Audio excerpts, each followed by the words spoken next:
certain things can't be changed. I'm not growing legs, even throwing prosthetics on doesn't fix the situation. Of course, those things are in the back of my mind. You can't exist without two legs and not be like, hey man, people are looking at me a little weird. People are thinking these things of me. People have their preconceptions. There's no way you live 25 years of your life without having that in the back of your head. I would take a 2 hour bus from Tucson to Phoenix, sleep at the airport, and then take the first bus from the airport to the ice rink, walk a mile and a half, carrying my hockey stuff around my neck. I don't think people realize how bad I just wanted to be good at a sport. I wanted to call myself a Paralympian. Nothing about my situation was going to change. I had to find a way to be successful despite the situation.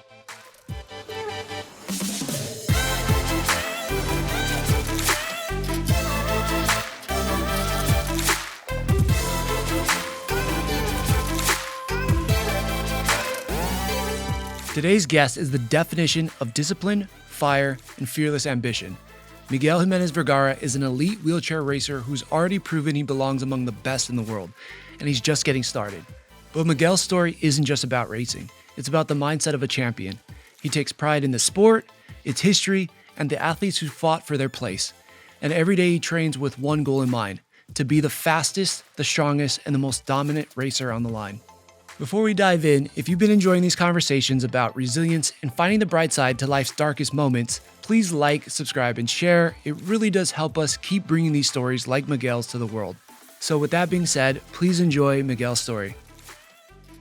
Well, Miguel, thank you so much for jumping on, man. It was incredible. Even from the first night I met you, you have this energy, this aura to you. It's so positive. It's so just incredible. And hopefully this doesn't come across the way. I think some people would look at you and be like, how does he do it? And how does he go on with life and all these things, right? And you know how you've done it. But I just kind of want to tap into who you are and how you continue to excel and do all the things you're doing, which I think you've explained this before really well, but you would call yourself a wheelchair racer, right? Yeah. Oh man, so many thoughts. Yeah.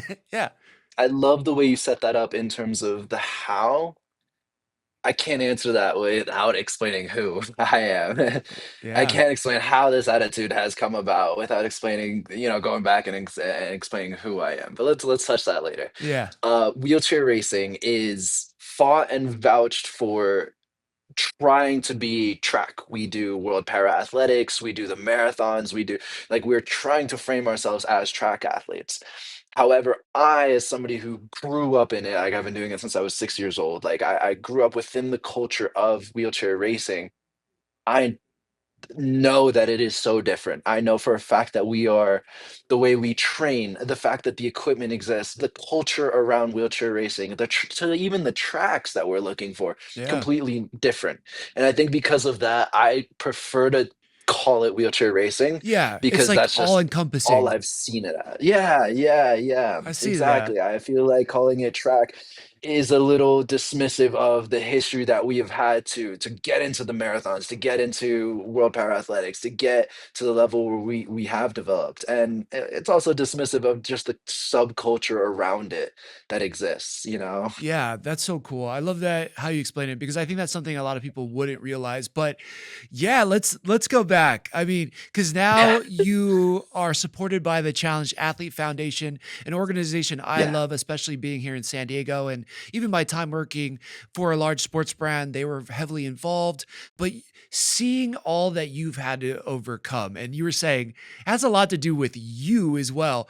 Can you take us back because you shared this amazing story uh, going to my friend's documentary, Matt and Leah, for the One-Handed Fighter. I met you there, Yeah. and that was another inspiring, incredible story. We've had Jeff on the show as well, but Oh, nice. take us back to your origin story because you know, it, there was some complications there, even if, which I love too. I will say this first. When I went up to you, I was like, how did you do this? How did you overcome all these things? You're like, this was just my life. This is just what I do, you know? So, but I think Yeah. on the outside looking in, it's like, man, you've had this amazing life of overcoming adversity. Take me back to the Mm, start. boy. Oh boy. Sorry. Big Um, question. I know. it's a difficult thing to explain because, like you said before, it's literally just me living life. And for some people, that perspective, like just that alone was like mind blowing, earth shattering, very inspirational. It was for me. When I graduated from college, like what's next is the biggest thing that is in most people's minds. Right. And at that point in time, my sports was starting to come along. And that's where I decided I was going to go all in on this thing that I love, this thing that I was so passionate about. And because of that, I feel like the lifestyle and the choices and the things that I have done since then seem so revolutionary or like game changing, but they're not. Like you take another 22-year-old when they're graduating college and Mhm. you put them in a professional sport. It's the same story. I just did it in a wheelchair, you know? Yeah. I just did it in a wheelchair. And mind you, it is some things are a little bit more difficult in a wheelchair. And I think that that is the history that led to me finally being like, I don't care. I'm just gonna get it done because I like it and I'm gonna continue to pursue this. When I was a little kid, if I wanted to reach something on a high shelf, I have no legs, I would have to climb it, like, that there was no choice but to climb it if I wanted that thing that bad. Right. Oh, wait, I'm gonna pause it here because you kind of briefly ran over, or I guess like passed through the fact that you don't have any legs. And I think if people are just jumping this podcast right now, they're just meeting you for the first time, they're looking at you. I don't even know they would know that. Right, right. can you take us back to like when you're a little kid and maybe what, I don't want to say disorder, but whatever you were diagnosed with or how you were born, and just Mm, like back to that point, the first time you realized like, oh, like I don't have legs, everybody else does. Like, what did that mm. look like as a little kid, and what is it, I guess, called? Okay, whew, so that's tricky because there is a point in time, and again, I was born with my disability, and I was around people that were born with their disabilities because that's just, when you're doing sports at adaptive sports at 6 years old, 5 years old, most of those people didn't have accidents. Most of those people were born with their disabilities. Right. So I was raised in a basically just live, just do things, and just exist, just brush your teeth, do your homework, do this, do that. Yeah. And, for the longest time, I'm just doing it because that's what you're supposed to do, to not get yelled at, to not get in trouble, all that. Yeah. And I think there's this point at like, and my mom always talks about it at like 7 or 8 years old, where I started to become a little bit aware. Mm, It was, I wasn't just accomplishing tasks for the need to accomplish them. I was accomplishing tasks while also keeping in mind that, oh, I look a little different doing this. mm, That was at around 7 or 8 years old. What comes next is middle school and then high school and then these like kind of awkward, like everyone is awkward at that point. Everyone's got acne, their teeth aren't straight, like everyone is going through whatever their respective struggle is. And then on top of that, it's like, hey, no legs, like so I just got like I got thrown into the wolves in terms of like becoming aware of it at mhm. like 8-ish, 9 years old, Yeah. and then being thrown into these social situations that was middle school, that was high school, and like that was tough at first. I was absolutely tough. Mhm, Just realizing I was different, realizing I was going to be looked at a different way, realizing that I had to do things differently if I wanted to get them done. If I want to lift in the gym, I'm carrying around a little stool on my back because I can't reach half of the things. mm, It bothered me for a little bit, but at the end of the day, I was still lifting weights. I was still, exercise. I was still doing my things. Yeah, I put the bank down and I jump on it, climb up, do whatever I need to do. yeah. That gained the respect of my peers, where they stopped treating me like the fragile kid in the wheelchair when I ate shit and fell into, the track once or twice. Like they stopped treating me so fragile when they watched me fly out of my racing chair Mhm. and crash into a fence. They're like, okay, yeah, he'll live. Did He'll that be really fine, happen? Did you crash into a few fences? Yeah, yeah, crashed a lot, Oh, especially when I was younger. no. I wasn't scared of speed, and that was a serious issue. Which is incredible. All right. So, yeah, it's funny. And I love, I guess, what we're touching on here. And you're right. Like, it's so we think we know what other people are thinking. We think we know what they think about us, but it doesn't necessarily need to be a barrier. And it doesn't seem like it ever was a barrier for you. And so when I talk to you, I think a lot about as somebody who was in an accident when they were 31, and then my life changed from there. And it was like, for the most part, very able body, I had all my fingers. I had no, like, not the scars that I have now. It was such a big change. But a lot of it for me was this fear of like, are people going to look at me differently? And people did Mm, treat me very timidly. They were like, they didn't know if I was going to be.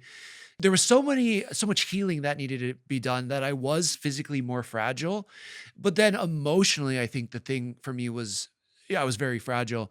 But what I get from you is that you've never had this emotional fragility. And it doesn't mean that you're not sad. It doesn't mean things weren't hard for you. But there was also like, I just feel so much strength from like you knowing you wanted to do something more than you felt awkward. And I think that's what I gained from you. And don't let me put words in your mouth, but like in your mouth. mhm. But I think that is this strength in you. Like, where do you think that comes from?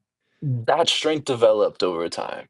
Of course, those things are in the back of my mind. Hmm. You can't exist without 2 legs and not be like, "Hey, man, people are looking at me a little weird. People are thinking these things of me." Like, Right. people have their preconceptions. There's no way you live 25 years of your life without having that in the back of your head, you Yeah. know? Yeah. But I think for me, I mean, granted, like, when I was younger, idiot, stupid, real dumb when we were younger, like, I think at that point in time, I got really into philosophy, and that's when just realizing that certain things can't be changed. I'm not Hmm. growing legs, even throwing prosthetics on doesn't fix the situation, just, like, now I'm just limping along, you know? Hmm.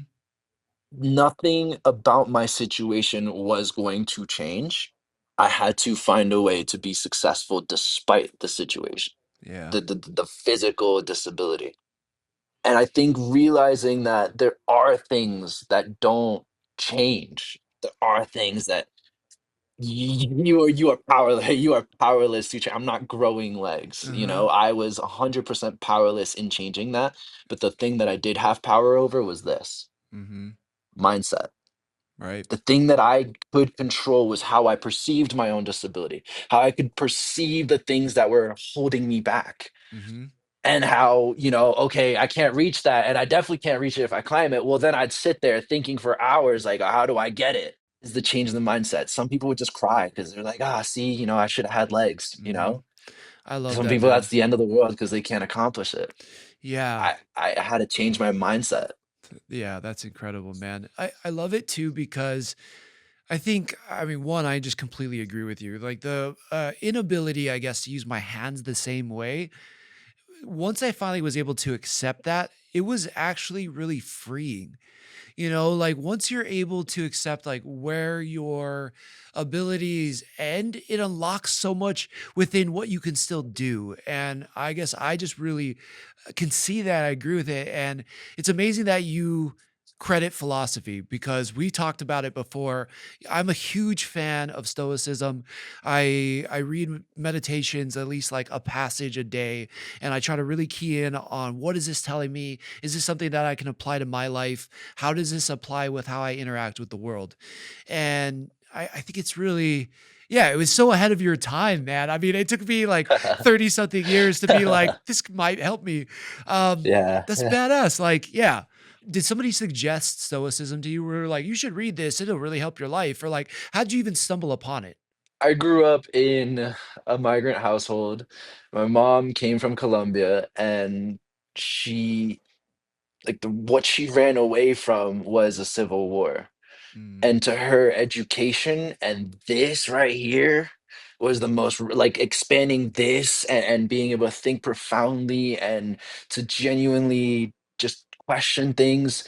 That was the most revolutionary thing anybody could do. Even if, forget school, like getting a hundreds or whatever. Sometimes some people just regurgitate information, but truly being able to use logic and to use your brain to overcome adversity, mhm, that is revolutionary. And I think my mom's mindset definitely rubbed off on me. We didn't have internet growing up. I didn't have TV growing up. I didn't have a lot of the things that I will admit now, dumb this down and make that a little bit dumber. I didn't have any of that growing up. I went 18 years without a phone. I went 18 years without access to the internet, Call of Wow. Duty or Fortnite or any, like I didn't have that growing up. Okay. I Yeah. had a Yeah. library the size, like covering my walls of just books and Wow. whatnot. And so how could you not? How could you not open up a book and read it and entertain yourself and then question, not only just question the book itself, but the characters and their ideas and their philosophies. And then that's a slippery slope into, oh, well, let's see what other philosophies are out there. Yeah. And then you find more and more and you learn more. And it's just so enriching up here and in here. Yeah. I think what I love about you and talking with you always is, and it hasn't been that much, is that you're so what I would consider normal. Like you're just a normal person. You're like to me a very normal athlete, and been fortunate to interact with a lot of Olympic athletes and professional athletes through my life, and you embody that. But there's so much about your story that's not normal. If I know. right? And I've been told. yeah, but I think it's amazing, dude. And I think it speaks to your character and I think it speaks to your relatability, but also like the curiosity I see in you.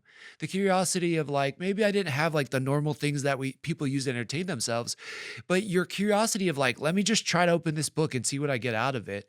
And then it rubs off on you so much so that you adapt it into like who you are. I think that shouldn't be understated. It's really incredible, man. Appreciate it. Thank you. Yeah, absolutely. So, okay, I feel like we've jumped around a lot. Is there anything from the time when you were a little kid to now you're fully into adaptive sports?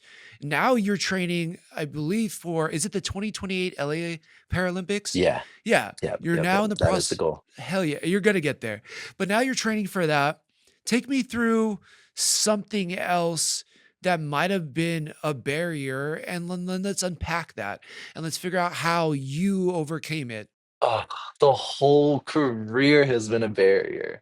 Like, I try not to overplay myself, but I have done it all by myself every step of the way. I actually just got in touch with one of my old hockey team. I used to play sled hockey team, one of my old sled hockey teammates, and we had a conversation yesterday. He's like, "Man, when are you coming back?" And I'm like, I don't think people realize how bad I just wanted to be good at a sport. Like, Mm, oh man, when I lived in Tucson, Arizona, I would take a 2-hour bus from Tucson to Phoenix, sleep at the airport, and then take the first bus from the airport to the ice rink, walk a mile and a half, carrying my hockey stuff around my neck just to get to the rink wow. for a 2 to 3 hour practice. I did that twice a week for an entire season. Wow.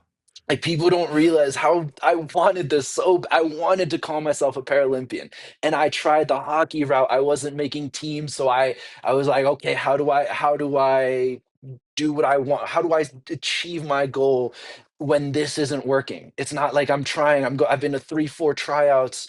I'm not making the team. I'm not even making the development team. So then track gives me an opportunity.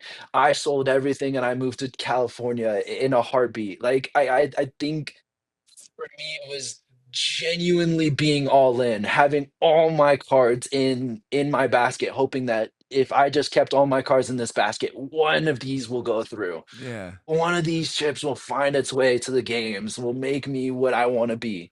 Yeah. Man. And it was tough. Yeah. It was very difficult, like, and that's just, like, the hockey story. Like, track was a whole other thing, like, plenty of sleeping in airports, plenty of sleeping at the venue for a race event, plenty of, like, just me and my racing chair at an airport, and then my dog because that's all I really had, you know? Plenty of that, and, scraping up change just to get to Dubai or Australia my first season at Chula Vista when I wasn't on the national team, Mhm. scraping enough money to get to Switzerland, and I never asked people for help because a little bit of pride, a little bit of like, "Yeah, I'm doing it, guys, look at Yeah, me," yeah, yeah. I and did it all by it myself. was tough. It was so, so tough, but I'm proud of, like, every ounce of work that I put to lead to this. 100%. I think anybody should. I mean, really, like I didn't know any of that. I'm blown away. You know, it's obvious sometimes to see the outer barriers, right? Like it's obvious to see like, oh, somebody's missing legs or missing fingers or missing whatever, right? But it's a lot harder to see what they're giving up internally. And I guess what I'm curious is like, do you think, and maybe this is an unfair question, but like, and let me know if it is, that because of the disability, it gave you an extra gear in a sense, like an extra emotional gear, like you had to prove something. Sort of, a little bit. I might have phrased it differently in my head. Please phrase it however you, because I think that's what I'm trying to wonder. Like, I think so much of my recovery was trying to figure out, how do I reframe my thoughts? Because so many negative things are in my head, like, you can't do this anymore. You can't do this. It was so much of what I couldn't do and what I had lost. It wasn't about what I still could do and what I had gained. So I guess I really want to tap into like, how did you talk to yourself about all of it? For the very beginning steps of just like, oh, I'm doing track and then I'm gonna go to college for track, it was really just showing other people that I could live a normal life. Mm, That I could, I can go to college, can get an athletic scholarship. I can do, like it started a little bit as that because I okay. didn't love track at that point in time. Man, I was trying in hockey. I was doing everything I could to make hockey work. Yeah. And track was just like the scholarship getter. It just got me to school. That was it. Okay. All right. That shift that grew my passion in track was when I moved to Chula Vista. But everything that led the realization I wasn't cutting it in hockey. I just wasn't cutting it. When Mm, that realization hit, I think it stopped being less about my disability and more about like, I'm writing my story.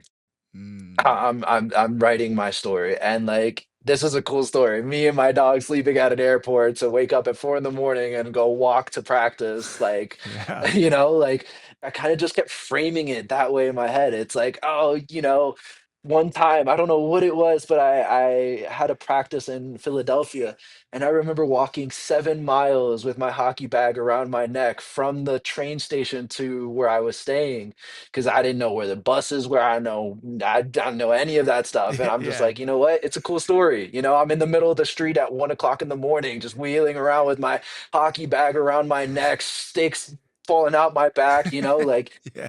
and the whole time I'm like, it's just a cool story, even stopped at a bar, talked to some people, grabbed my hockey stuff, and then just continued Yeah. 3.5 miles, like Do it the for the whole plot. time I just kept framing it as it's just a cool story. Just a cool story to tell people, Yeah. I love that, man. I think we have that in common. A lot when my early life was like, I have to do all these crazy things or, go meet friends in crazy places or whatever. But I would tell myself the same thing. Like, this is gonna be an amazing story one day. Right. And as long as I don't die or get seriously injured, like, what's the worst that can And happen? even then, it could be a glorious death. It For sure. I think that's could. where the stoicism comes in for sure. But that's amazing, man. Yeah. So you're taking these chances. What do you have to lose at this point? You make the shift, like hockey's not working. All right. Now at this point, are you like, I'm going full time into track? Or because track was there, Mm. all right, let me lay it on I me. was forced. I felt forced. I wasn't making teams in hockey. Chula Vista was like, come out to a training camp. And I was like, oh, okay, I'll be around real coaches and real staff and real this and real that. So, like, if anybody knows what they're talking about, it's them. Yeah. Because, mind you, up until this point, I was my coach. I was my equipment manager. I was my PT. I was my strength coach. I was my manager. I was everything. Wow. And that is hard, especially when you look at some of the best in the world that they have a coach, a manager, an equipment Yeah. manager, a physiologist, a sports nutritionist, psychologist, like they have all these people Yeah. working on basically getting them to the fastest they could be. And I was trying to do that all myself Yeah. in track. And then in hockey, I was trying to travel all the way up there and do all that. So when I got invited to the training center, I felt like I'll use this to get in shape and I'll go back to hockey. Mm, And that was my mindset.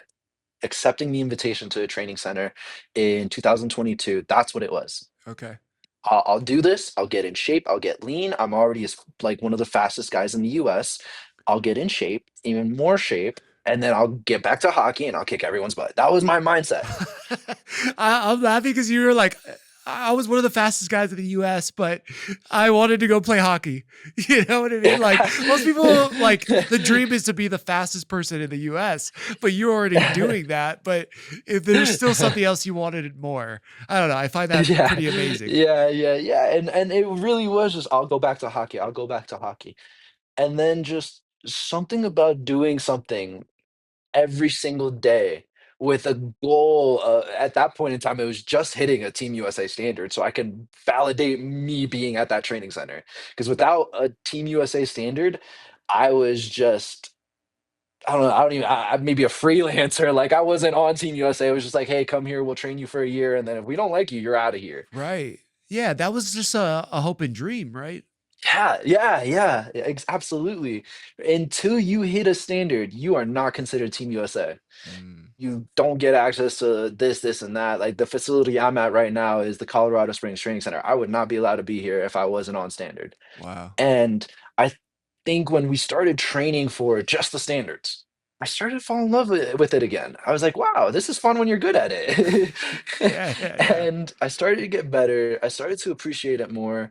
And then all of a sudden my not my love, but just my willingness to commit to hockey started to kind of dwindle a little bit. Started going to less events. I started saying, okay, I'll put this on the back burner as long as track picks up. Started winning races in track. They started paying. Started climbing the rankings in the world. I started climbing the rankings in the US, and I started realizing, like, if I stick to this, like, I can get very good at this. Right. And I think as I kept doing it, I just started loving it more and more, and eventually just, like, by the time I hit the standard, I was back in love with track, and it's really ironic because when I hit the standard is 3rd and 5th in the world. Okay. Yeah. If you're hitting 3rd or 5th in the world, you're in medal position, That's you true. know? Yeah. You're right. Yeah. So it was like, this whole time I was working towards, like, this standard here, and then I got there and I was like, "What's next?" Well, a medal, like, the games, to Yeah. being the best, and I was like, "Oh, well, I came this far, I'm not just turning around and like, I just fell back in love, and I saw it through to the end, and now it's my passion to see wheelchair racing through to the end, like, through to the absolute end. I wanna be 70 years old just pushing away my old beaten up racing chair while these kids fly past me. I can't wait for those days. Yeah, Yeah, yeah. I I mean, love it. I love that, man, and I think it's a good story for everybody. Yeah, I mean, for me, I can relate to it because my thing was like, oh, I'm gonna be a commercial airline pilot. I had gotten all my licenses, I had gotten all my certificates. There was not one doubt in my mind that I was gonna be a commercial airline pilot.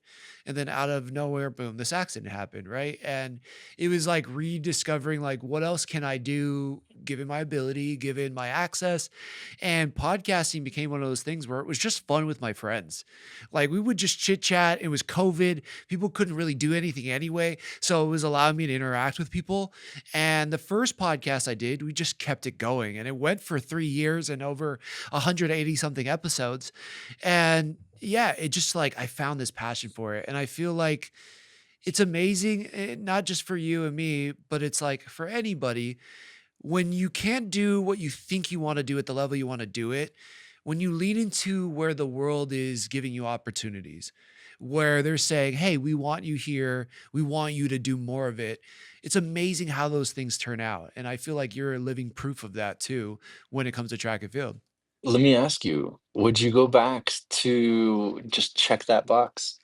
I got my pilot's license. See, Yeah. I did it Mhm. despite my disability. I checked the box. Even if you never fly a damn plane, like, would you just check that little It's box? such a good question. Yeah, man, I rarely get the spot put on me on this show, so I appreciate you asking that. My goal has just changed, and I think that's the most honest answer, where it's like there is a part of me that's like maybe I could still do it, and I believe like physically I can. There's like a lot more physical hurdles I'd have to overcome, and medically there'd be some things. Medically, I don't know if they'd allow me to do it because I can't really see that well out of my right eye. But internally, I feel like I could. Like internally, I feel like, yeah, this is something I could do. But to be honest, the goal has changed. And the goal for me now is to share stories like yours and to show people that you can overcome any type of adversity, that all the power and all the strength is truly within us if we get out of our own way. And when I look at you and I listen to your story from the night we met, you said something that like blew me away, which you've already addressed it, but I'm gonna reiterate it, which was like, how did you do this, man? Like it was so crazy. And you're like, it wasn't that hard. Like I just was a kid and I just wanted to have fun and I wanted to play with my friends and I just wanted to do the things I wanted to do. And I so agree with you that all of that lies up here first. Before before our heart can believe that we can do it, before the body can catch up to what we can do, our mind has to allow us to imagine what's possible. My coach says that every single day. There you go. This Nice. is in charge. This is just playing catch up. Really? There you go. All of this is just playing catch up. Like this is in charge. This Yeah. tells you I can do the rep. This has to produce it. This has to catch up to it. But that's literally something my coach says to me, especially when things are hard Yeah. and difficult. There you go. I mean, Yeah, I'm it sure he is. also says like something I believe in, which is true. It's like what gets you to the finish line, and please tell me if you feel the same way, is like it's not the body because the mind is saying you can do this, and at some point it's like you can't do this when you get the little bit of pain, and then you keep going, and you're like, oh, my mind's in control of my body, and then that's kind of it. Like they show when people do Ironman, for example, the body wants to quit, Mm. but if the mind keeps saying like, dude, you got, the last mile to go, push. What does that look like for you? Explain that process because you're doing long marathon runs as well as like track and field events. What goes on in your head when you're right at the end and you're like everything's screaming, everything's sore, and you want to quit? In practices, I tell myself just ignore it. So we did a lactic threshold test, and if you know anything about that, is you just keep ramping it up until you hit that limit, until you just cannot ramp it up. And I remember during the lactic threshold, I keep telling myself, ignore it, ignore it, ignore it, ignore it, because of course it hurts. Hmm. You just did this much work outside of your comfort zone. Of course, pushing a little bit over it is gonna hurt. You know? Hmm. Of course it's gonna hurt, but knowing that you can ignore it in and of itself is just a strength, and then physically telling yourself to ignore it is unlocking the full strength, unlocking the entirety of that strength. That's in practice. In competition, I'm not silent. I'm in a meditative state almost. Wow. There's nothing. I'm looking at the road and I'm working on my technique. Wow. Yeah, honestly, when I race, everyone asks me what's going on. Not a damn thing is going on in my head. It is as silent as it could be. It's incredible. It is silent. It is me and my technique, and the road maybe 10 feet in front of me. The other road will unlock as I go. Yeah. Man, that's powerful, man. I feel like I've only really experienced that in sports too. And I know people get it sometimes from their work, and I know sometimes people get it from like music and stuff. But I've also had that feeling and it just feels so effortless. Um, I mean, I guess I answered my own question, but I was going to ask you what you feel in those moments when you're competing. Do you think it's something anybody could feel? I think what drew me to track in the first place when I was doing it when I was younger was that adrenaline rush of just everyone's in a group and someone wants to get out of this group in Mm. first. Yeah, yeah. And that's what drew me to the sport when I was younger. As I've gotten older and I've I would say more or less close to mastered the technique, mastered like a lot of the things. I just need to get faster. That's really it. As I've learned what I've learned about wheelchair racing, it becomes so second nature that you shouldn't be thinking. Hmm. It's like the way when you brush your teeth, you're not thinking of which tooth the toothbrush is on, you're just doing the action, Right. and it just becomes so mundane despite me training, but that's why we train, we do the reps over and over, and we train, and we push our body to the limits. When I race, I really, really love to try to lean into that flow state. Sometimes you'll be thinking, "Ah, someone's behind me, someone's catching me." You might sit up once or twice, you already lost that up here, but in a good race, in my best races, I don't remember thinking anything. In the best races that I've ever had, I don't remember thinking anything until it's over, and something always cracks me up, always cracks me up. Yeah. When I moved to the training center, I was like the newbie, and everyone there had been multiple Paralympics, world champs, and this and that, and Pan Ams. And so a recurring theme that I kept hearing from people was that oh, you can do it on the track by yourself right now, but wait until there's a crowd around you. Wait until there's a lot of people watching you cheering your name. Can I tell you, since I've gotten into this, I don't care. I don't care who came from the dead to watch my race. I don't care who's in the stands. Yeah. I am racing. It is me and the track 10 feet in front of me. And I think because I had always kind of had that mindset, like, I don't really care what people think, it really allowed that flow state to enter naturally. Right. Where like I wasn't, ooh, everyone's watching me. No, I don't Right. care. Man, the camera pans on me. I'm not even looking I'm looking straight ahead because I'm here to race. Yeah. Like I know everyone's waving at the camera or like, hi Mo or something. Not me. I'm dead as serious as a heart attack. After the race, yeah, I'll shake hands. Hey, good race, I'll Right. talk to people. But before the race, I am almost entered the flow state preemptively Mm. so that it just comes naturally once that gun goes off. Damn. That's amazing, man. I've had that a few times in my life, but the way you're describing it, like makes me just like, I don't know what it is, but I'm like, I gotta get that back. Like that just like it's this amazing feeling. You said It's something, amazing. yeah, you said something that was so good though. And I want to hear more of your thoughts on it, which was you're like, I just think about 10 feet in front of me. Talk to me about why that, like why only 10 feet when you're racing, however far you're racing. If you focus on the entire project, it will always overwhelm you. Mhm. If you focus on the entire picture, you will always be overwhelmed. If you focus on the only thing that you can control, which for me is one push, which in average gets me about 10 feet, Mhm. you're there. You're at least doing this, taking charge of this. Love You're it. using this to now control this, and it's 10 feet at a time. It's one push at a time. It's a single movement. It's a single thing that you are in control of at a time. Yeah. Because if you look at 26.2 miles, is man, those are 5 boroughs. That's a lot of miles. That's a Yeah. lot of climbing, a lot of downhill. And if you have that mindset, Uphills, maybe. it will always overwhelm you. Yeah. But if you just look at it as one push at a time, it's one push. It's one push, right? You're just Yeah. doing this, I love and then it, you're doing man. it again. Yeah. Yeah. I love it. I frequently use this story about a mountain climber that was climbing Everest and they were the big party.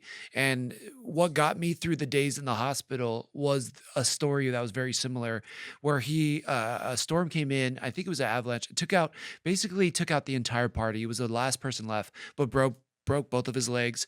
And they said, "How did you get down the mountain?" And he said, I stopped looking all the way down and I just focused on the next rock I could see or the next divot in the Mhm. snow or that. And he's like, I would just try to crawl to that and I'd make it to that. And then I'd find the next rock in front of me.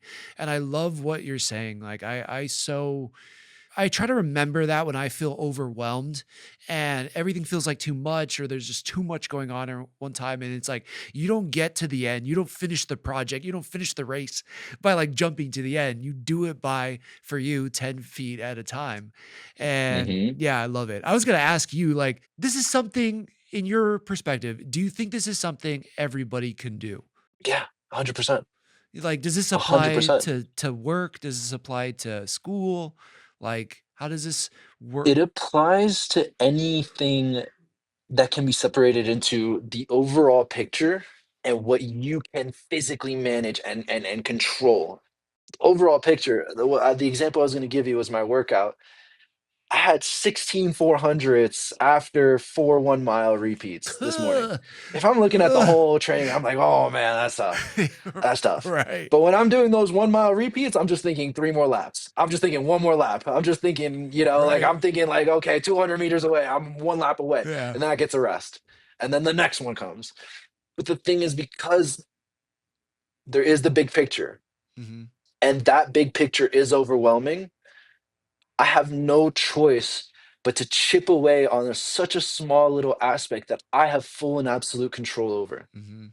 which is 1 lap at a time, Right. 10 feet at a time. you know, Yeah. For the mile repeats, like I'm on lap 3, I'm like, oh, 1 lap to go, like easy. Yeah. And then I finish that. It's like, okay, now I can rest a little bit. And then I'm going to hit it again. because I know I have another chunk of that big picture to put in my bag and kind of get to it. I love it, man. That's so well said. Yeah, I'm exhausted thinking about 16/400s. Like, I don't know how the hell you did that. That's impressive. Well, Miguel, man, you're incredible. Like I said, there's just like so much light that just emanates off of you, man. Are you willing now to kind of go into the questions I ask everybody? We didn't practice beforehand. I Oh think we're at yeah. that time, man. So yeah, Yeah, yeah, yeah. you ready?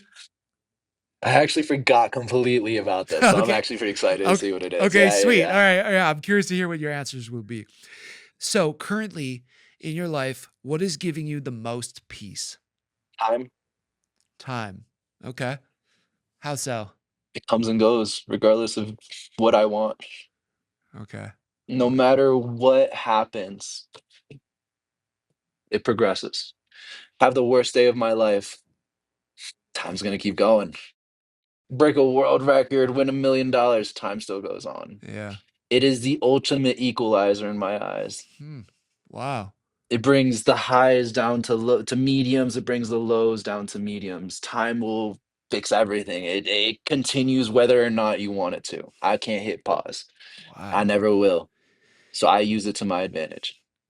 That I mean, I'm blown away. I shouldn't be speechless. This is a podcast, but I think that's a beautiful sentiment, man. That's really insightful. What I find so crazy about that is I think time scares a lot of people. I think that we feel like we have so little bit of it, but I love your perspective on it because as the bad things happen or those rough seasons, if you will, maybe it's just even a race or a day or one training. It's like time will balance it out.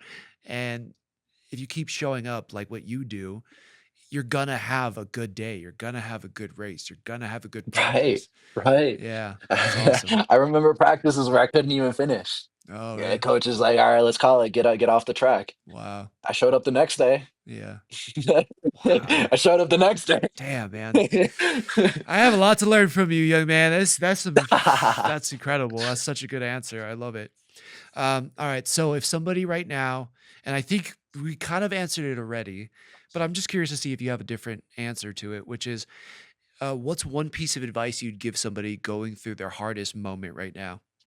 I think just because we brought up the previous question is to just know and understand that time will, like good or bad, time will nothing will beat it. Hmm. Good or bad, nothing is gonna beat time. Now, granted, I do want to add this in. Time progresses regardless. Good, bad, regardless, it progresses. But if you are sitting in a negative, self-sabotaging, destructive, self-hating, or any of those ideas, philosophies, mindsets, anything like that, time will only make it worse. Mm, You have to break out of that in order for time to do its job. right. Yeah. You have to, even if it starts with like a positive thought here and there.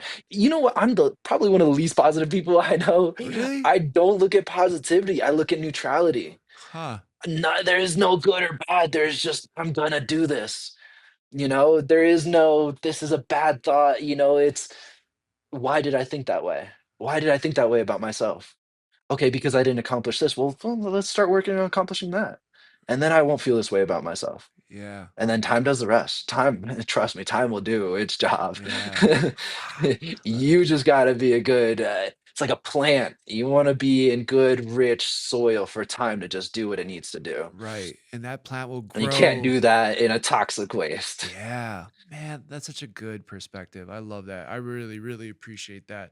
Man, yeah, that's a lot of wisdom in that. Yeah. You're beyond your years, man. That's super incredible. We gotta bring back philosophy, man. It would help a lot of people I in know. here. We gotta bring back all of it, stoicism, all of it. We need to talk about big, hard, difficult thoughts. That's gonna fix a lot of us. Oh man, you're so well said. I agree. I'm such a big fan of like Ryan Holiday and all that stuff. So, dude, that was incredible. It did make me wonder one thing though with you. I just kind of was thinking about this over the week, and I put a video on social media talking about teamwork.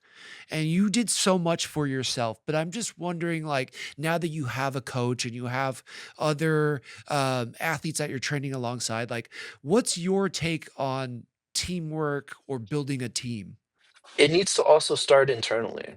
A team isn't anything if everybody on the team is self-absorbed. So, if everyone on that team is in it for themselves, Hmm.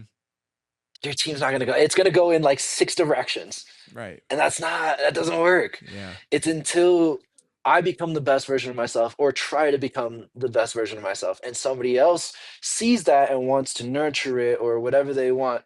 That is a team that's worth being in because now we have two people that are working towards one direction. Right. Five or six people want five or six different things that have different philosophies that have, oh, I'm in it for myself. I know they're in it for themselves. They're in it for themselves. You're gonna fall apart. You're not going anywhere. So you want good people Mm, and you have to have a good mindset yourself. mm, You can't be selfish. You can't be egocentric. You can't have these things to allow for a team to properly work. You need to admit that you're wrong every once in a while. You need to admit that the greater good of the team is more important than yours. mm. You need to admit these tough truths in order to progress as a unit instead of an individual. Okay. Right on, man. All right. So what I'm hearing is everybody has to have at least similar goals. Everybody has Yeah, to be aware of their weaknesses.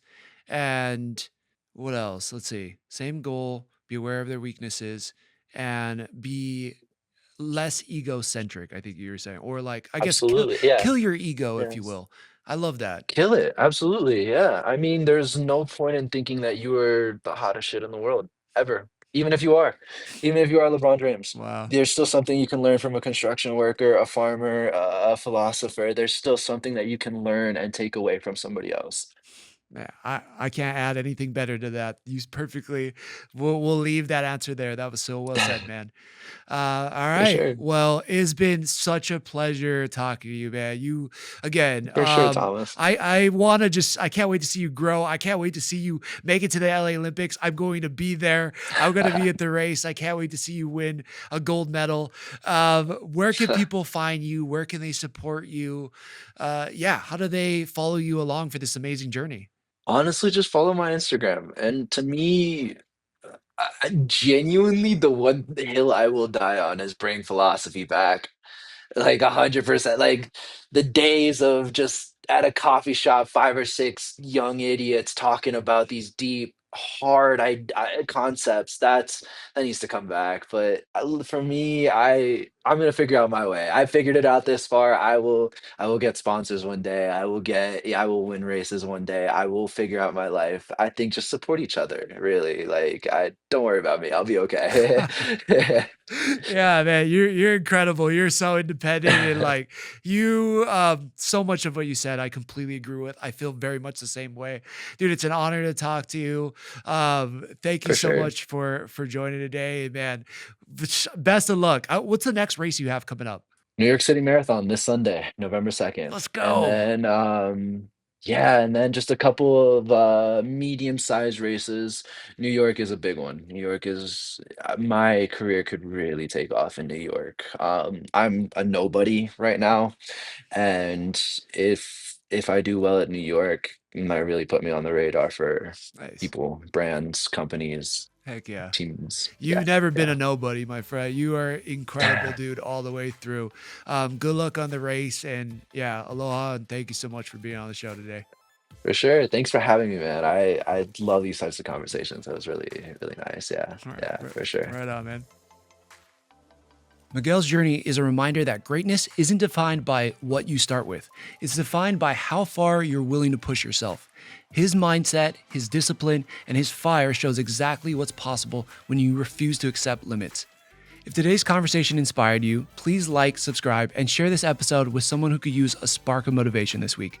And for behind the scenes content, updates, and future guests, please follow us on social media at SickBurnPod. As always, take care of yourself, if you can, someone else, and keep exploring the bright side to life's darkest moments. Aloha.